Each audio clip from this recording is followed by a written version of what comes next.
کونډه ښځه له عبرت څخه ډکه کیسه. د موسی علیه السلام په وخت کې یوه ښځه کونډه شوه چې یو کوچنی زوی یې هم درلوده. ښځې بل خاوند ونه کړ. خپل ماشوم زوی سره یې ژوند کاوه. کلونه وروسته یې زوی هم ځوان شو.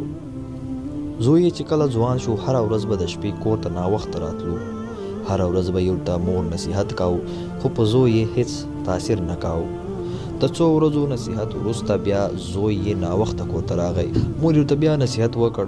زوی یې خپله مور ډېره کلکه ووهله او په بوجۍ کې واچوله او یو لرې ځنګل ته یې یوړه. هلته یې خطا کړه. الله جل جلاله موسی علیه السلام ته د جبرائیل علیه السلام په واسطه وحی ورکړه چې لاړ شه، هغه ځنګل ته زما یوه بندګۍ ده، د هغې د حال پوښتنه وکړه. کله چې موسی علیه السلام ځنګل ته لاړو، بوجۍ یې ولیده.